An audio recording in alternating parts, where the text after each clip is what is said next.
नमस्कार। लली योग साधना चैनल में आप सभी का हार्दिक स्वागत है, अभिवादन है।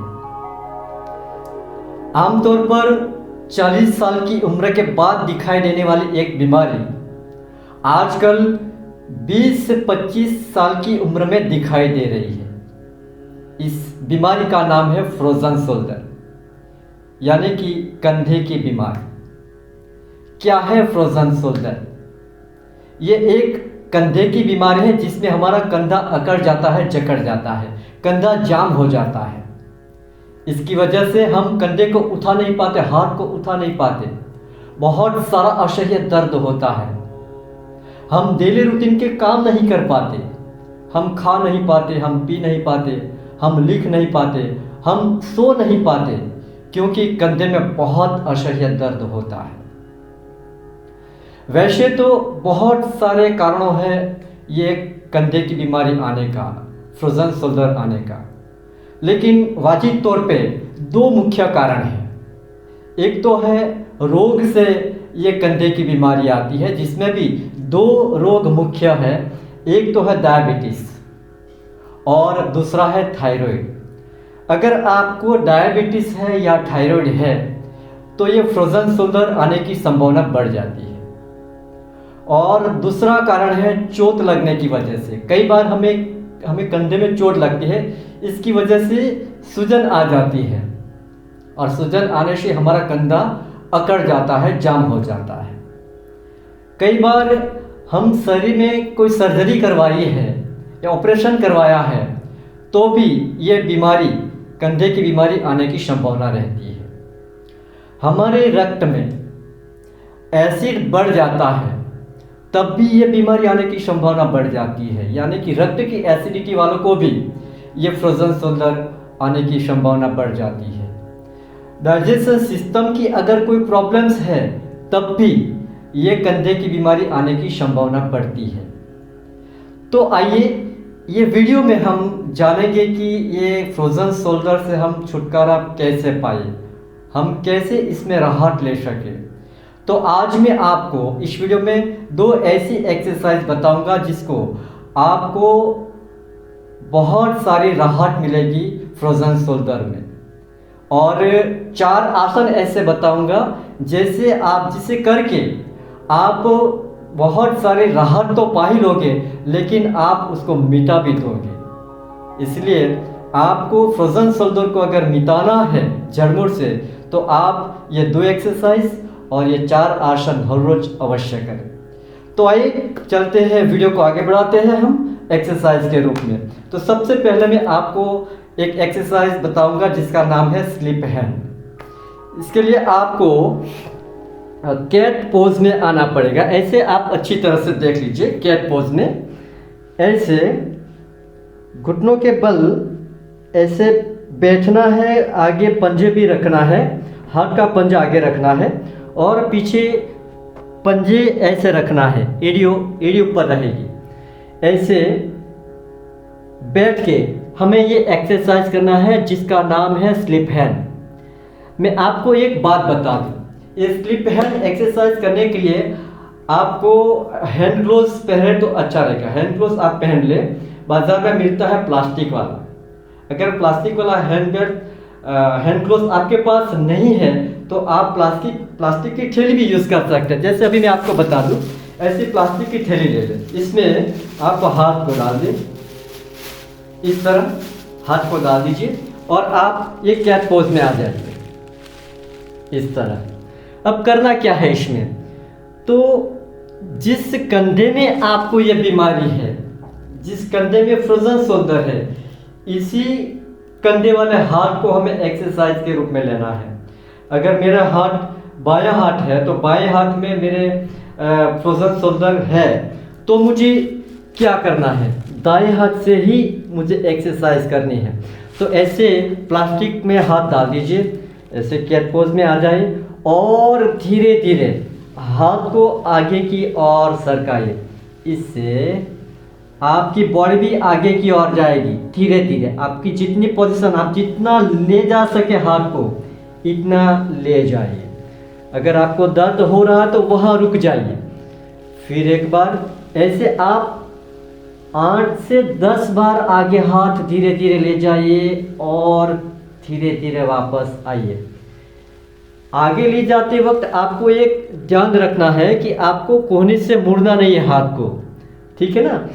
हाथ को सीधा ही रखना है और धीरे धीरे आगे ले जाना है और फिर वापस आइए। जब आए तो ऐसे खड़े होना है, फिर हाथ को पलटा दीजिए, ऐसे पंजे को पीछे की ओर ले जाना है और धीरे धीरे पूरे हाथ को सीधे रखते हुए आगे शरीर को झुकाना है और हाथ को पीछे ले जाना है ऐसे, ठीक है। धीरे धीरे वापस आइए। ये करते वक्त आपकी जो ब्रीदिंग सिस्टम है यानी कि सांस लेने की क्रिया है वो नॉर्मल रखें, सामान्य श्वसन क्रिया करते रहे और बिल्कुल धीरे धीरे करें। जहाँ भी आपको दर्द लगे वहाँ आपको रुक जाना है, नहीं दर्द है तो आगे झुककर पूरे हाथ को फैला दीजिए, ऐसे ले जाइए और वापस आइए। ये 8-10 बार तो उसको अवश्य करें। इसके बाद हाथ को बाहर की ओर फैला दीजिए, पंजे को बाहर की ओर ले जाना है और हाथ को इस तरह बाहर की ओर फैला दीजिए। जहाँ दर्द होने लगे वहाँ रुक जाइए, नहीं तो शरीर को आगे झुकाते हुए हाथ को आगे फैलाइए। धीरे धीरे वापस आइए। ये भी आप 8 से 10 बार कर सकते हो। बस एक ही बात आपको याद रखना है कि हाथ को आपको कोहनी से मुड़ना नहीं है, बिल्कुल धीरे धीरे सीधे रखते हुए नॉर्मल श्वसन क्रिया के साथ हाथ को फैलाना है। और चौथी साइड को हाथ को इस तरह पंजे को उल्टा दीजिए और अंदर से आप हाथ को फैलाइए, ले जाइए जितना आप ले जा सकते हो। अगर आपको दर्द हो रहा है तो वहाँ रुक जाइए, फिर वापस धीरे धीरे आइए। यहाँ भी आप नॉर्मल श्वसन क्रिया ही करें। ये बहुत ही अच्छी एक्सरसाइज है। ये स्लिप हैंड एक्सरसाइज आपको कंधे में बहुत राहत देगी, बल्कि ये आपके कंधे को दर्द को दूर भी करेगी। ये है स्लिप हैंड, आपको अवश्य करना है 8 से 10 बार, तो ये आप कर सकते हो। और दूसरी एक्सरसाइज में आपको दिखाने जा रहा हूँ जिसका नाम है पेंडुलम। पेंडुलम यानी दीवार क्लॉक जो होती है उसका पेंडल कैसे हिलता है, ऐसे हमें जिस कंधों में फ्रोजन शोल्डर है इस कंधे को हमें हिलाना है। ये एक्सरसाइज बहुत ही अच्छी एक्सरसाइज है पेंडुलम। आप ऐसे खड़े रहे कैट पोज में, ठीक है, इस पोजीशन में आना है और जिस कंधे में फ्रोजन शोल्डर है इस हाथ को हल्के से उठाना है और मुट्ठी बंद करना है और इसी को पेंडल की तरह धीरे धीरे हिलाना है आगे पीछे, ठीक है ना। यहाँ आप नॉर्मल श्वसन क्रिया करते रहे। ये भी आप 8 से 10 बार करें। अगर आपको दर्द हो वहाँ तक ले जाइए, जहाँ दर्द हुए वहाँ रुक जाइए। ऐसे आप पेंडल की तरफ, जिसको लोलक कहा गया है, उस लोलक की तरह, घड़ी की लोलक की तरह आप हाथ को ऐसे हिलाना है आगे पीछे। और इसको आप साइड पे ही करें, आगे पीछे किया फिर साइड से करें, लेफ्ट राइट ऐसे। यहाँ भी आपको हाथ को बिल्कुल सीधा रखना है क्योंकि इसकी इफ़ेक्ट जो है कंधों पे आनी चाहिए। अगर कोहनी आपने मोड़ दी तो इसकी इफ़ेक्ट अब हमें चाहिए इतनी नहीं मिलेगी, इसलिए आपको हाथ को सीधा रख के ऐसे करना है, ठीक है। इसके बाद आपको उसको गोल गोल घुमाना है, क्लॉकवाइज एंटी क्लॉकवाइज दोनों तरफ, ठीक है ना, इस तरह। यहाँ भी आप नॉर्मल श्वसन क्रिया करते हैं। पूरी क्रिया आप 8 से 10 बार अवश्य करें और उसका रिपीट करना है तो 3 बार से 4 बार तक कर ले। ये सारी जो एक्सरसाइज हो 3 से 4 बार आप कर सकते हो। तो ये बहुत ही अच्छी एक्सरसाइज है पेंडुलम, इससे भी आपको कंधों में बहुत राहत मिलेगी। इसके बाद आज मैं आपको 4 आसन दिखाने जा रहा हूँ, वो भी आपको बहुत राहत दिलाएगा इस फ्रोजन शोल्डर में, बल्कि आपके कंधे को दर्द को भी दूर कर देगा, फ्रोजन शोल्डर को दूर कर देगा। तो पहला आसन में आपको दिखाने जा रहा हूँ जिसका नाम है दीपक आसन। दीपक आसन आप पद्मासन या आलती पालती मार के भी कर सकते हो, लेकिन वज्रासन में करें फ्रोजन शोल्डर वाले तो बहुत बढ़िया इसका असर होता है अपने शरीर पे, उसका फ़ायदा भी हमें बहुत अच्छा मिलता है। तो आप वज्रासन में आ जाइए। इसके बाद सांस लेते हुए दोनों हाथों को हमें उठाना है ऊपर और कानों से लगते हुए दोनों हाथ को ऊपर नमस्कार मुद्रा में लाना है और जितना हो सके इतना ऊपर की ओर हाथ को खींचना है। यहाँ आपको कम से कम 10 से 20 सेकंड तक रुकना है और यहाँ आप नॉर्मल श्वसन क्रिया चालू रखिए। हालांकि आपको कंधे में दर्द हो रहा है तो आप जितना हो सके इतना उठाइए, ठीक है ना। धीरे धीरे हमें एक्सरसाइज आगे की है तो आपको राहत भी मिली होगी, तो आप यह आसन अवश्य कर सकते हो। तो यह है दीपक आसन, उसमें आप 10 से 20 सेकंड तक रुक के रखें और धीरे धीरे वापस आइए। ये है दीपक आसन। दूसरा आसन मैं दिखाने जा रहा हूँ जिसका नाम है वंदनासन। यही वज्रासन में वंदनासन होता है। यहाँ हमें दोनों घुटनों को फैला देना है, हाथ यहाँ पे रखना है, हल्की सी सांस भरे और सांस छोड़ते हुए दोनों हाथों को आगे सरकाना है। हमें दोनों हाथों को पैरेलल रखना है, समांतर रखना है और पूरे शरीर को हमें लगा देना है ज़मीन पे। दाढ़ी ज़मीन पे लगा देनी है और नज़र सामने रखती है।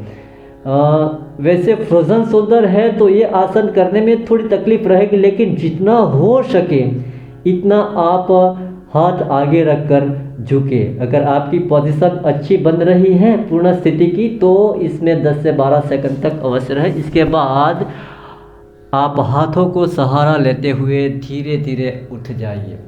तो ये है वंदनासन। ये भी बहुत ही अच्छा आसन है फ्रोजन शोल्डर के लिए।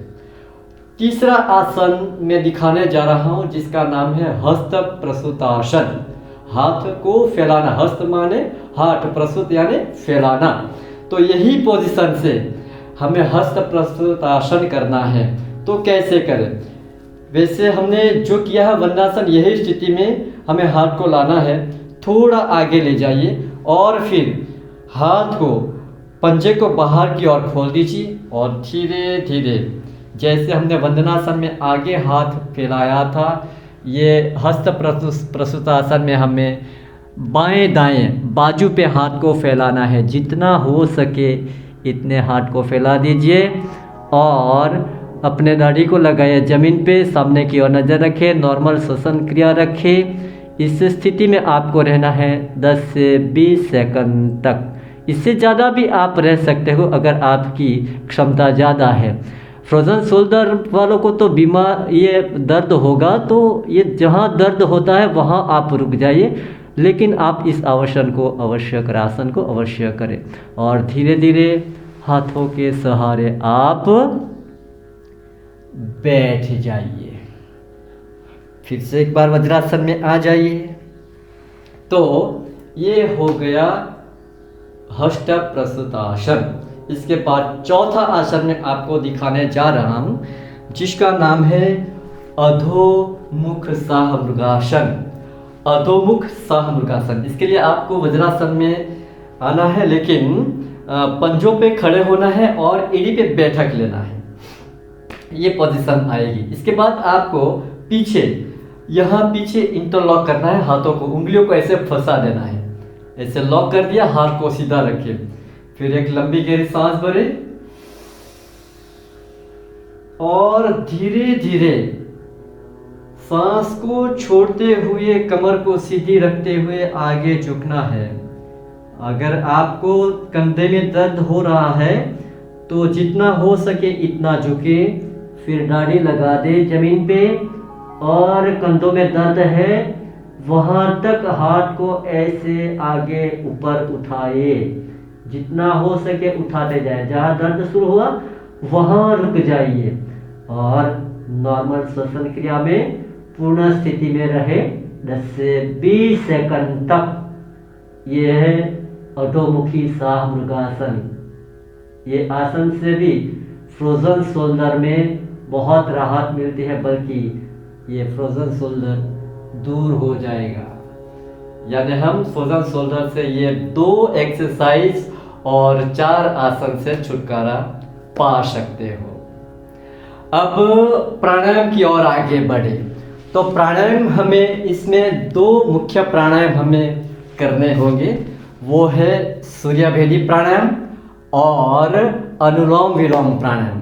सूर्यभेदी प्राणायाम कैसे होता है, मैं आप बहुत ही, वैसे वीडियो लंबा होता जा रहा है, मैं बहुत ही शॉर्ट में आपको बता दूं कि सूर्यभेदी प्राणायाम में हमें सूर्य नाड़ी को एक्टिव करना है। सूर्य नाड़ी को एक्टिव करना है तो दाहिनी नासिका से सांस भरनी है और बाईं नासिका से सांस को छोड़नी है। ये जो आवर्तन है हमें कंटिन्यू बार बार करते रहना है। 3 मिनट तक करें, फिर रुक जाइए, फिर 3 मिनट तक करें। ऐसे 2 से 3 बार आप अवश्य कर लें। तो इसमें क्या होता है, हम देख लें कि पहले तो लगा दे हम प्राण मुद्रा, यानी कि प्राणायाम मुद्रा। पहली जो 2 उंगली है उसको मुड़ते हुए अंगूठे के मुड़ पे लगाइए, ये है प्राणायाम मुद्रा। अब हमें सूर्यभेदी प्राणायाम करना है तो 2 उंगली से बाईं नासिका बंद करनी है, यानी कि उंगली को रखना है बाईं नासिका पे और दाहिनी नासिका से हमें सांस भरनी है।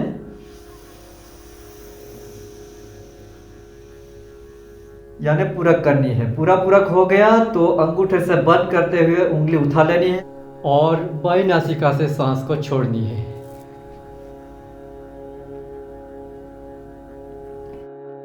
फिर से धीरे धीरे दाहिनी नासिका से सांस भरे,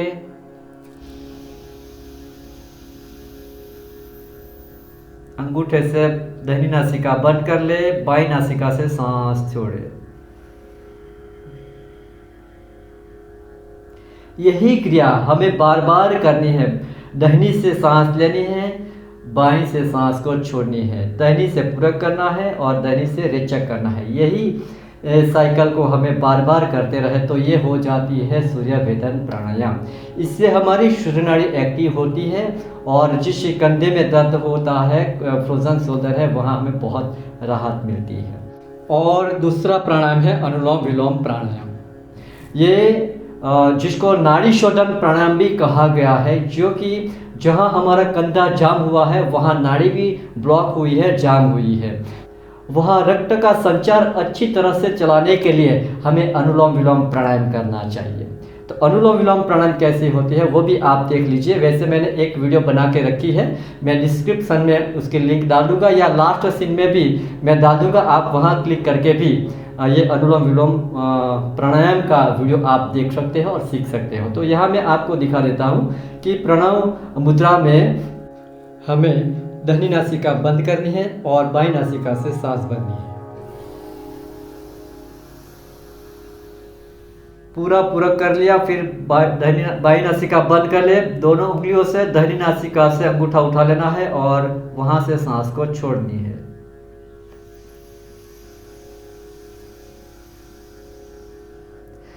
फिर से जिस नासिका से हमने सांस छोड़ी, यानी कि दाहिनी नासिका से सांस छोड़ी है, तो दाहिनी नासिका से सांस फिर से भरे, यानी पूरक करे।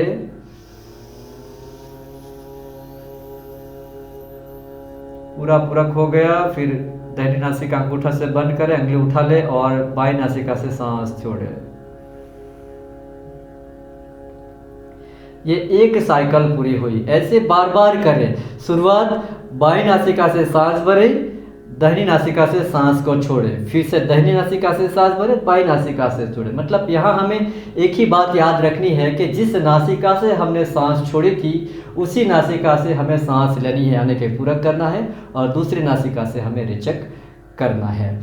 तो ये अनुलोम विलोम प्राणायाम भी हमें फ्रोजन शोल्डर में बहुत राहत देती है। यानी कि हमें फ्रोजन शोल्डर से छुटकारा पाना है तो 2 प्राणायाम आप अवश्य करें। इसके बाद अगर आप और भी प्राणायाम करना चाहते हो तो भ्रामरी प्राणायाम कर सकते हो, उद्गीत प्राणायाम भी कर सकते हो। तो आज के वीडियो में बस इतना ही। आप चैनल पे नए आए हो तो चैनल को सब्सक्राइब कर लें, बेल आइकन को दबा लें और ऑल को प्रेस कर लीजिए। वीडियो पसंद आया है तो लाइक शेयर और कमेंट भी जरूर कर दीजिएगा। आप सभी का बहुत बहुत धन्यवाद। जय हिंद, वंदे मातरम।